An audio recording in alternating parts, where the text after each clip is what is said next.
밥은 먹어야 되는 거죠. 잠은 자야 되는 거죠. 숙제는 해야 되는 거죠. 근데 이런 것을 할래 말래 이렇게 묻는 순간 아이들은 이걸 최근에 아이들에게 어떤 선택권을 줌에 있어서 어디까지 선택을 하게 해줘야 되냐 이것들에 대해서 좀 고민하시는 분들이 많이 계신 것 같습니다. 만약에 예를 들어서 아이가 뭐 밥을 안 먹겠다고 한다. 그럴 때 너 밥 먹을 거야 안 먹을 거야.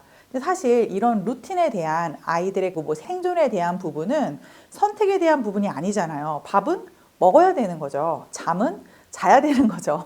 숙제는 해야 되는 거죠. 근데 이런 것을 할래 말래 이렇게 묻는 순간 아이들은 이걸 선택해야 되는 거라고 받아들이게 되거든요. 그래서 저 같은 경우에는 이것들을 고르게 하긴 하는데 아이들이 골랐다는 느낌을 주지만 할래 말래가 아니라 예를 들면 어머니들은 아이들한테 책을 많이 읽히고 싶으시잖아요. 너 책을 읽을래 말래가 아니라 자 우리 책을 읽자. 너 이 책을 읽고 싶어? 이 책을 읽고 싶어? 라고 A라는 책, B라는 책을 고르게 할 수 있겠죠. 근데 읽을래 말래 이렇게 하면 아이는 안 읽을래 이렇게 선택을 해버리면 여지가 사라지잖아요. 그래서 어머님이 아이가 좋아할 만한 책을 이미 좀 마음에 염두를 두시고 그 중에서 여러 가지 대안을 아이들에게 제시할 수 있는 거죠. 그럼 아이는 갑자기 어떤 상황이 펼쳐진 거죠?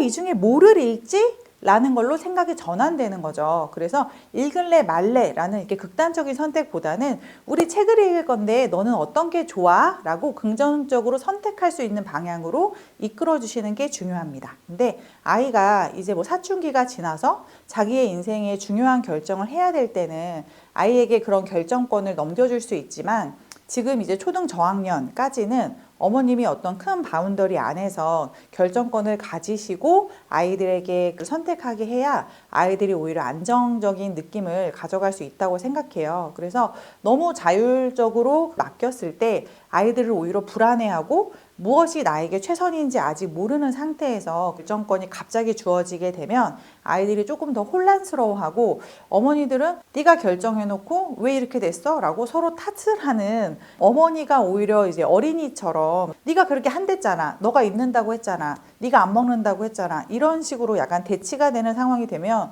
오히려 더 관계가 안 좋아질 수 있거든요. 그래서 이런 선택권이라는 주제에 있어서 아이들에게 몇 가지 대안을 가지고 제시해서 아이들이 스스로 골랐다는 그런 느낌을 주시는 게 중요하다고 생각합니다.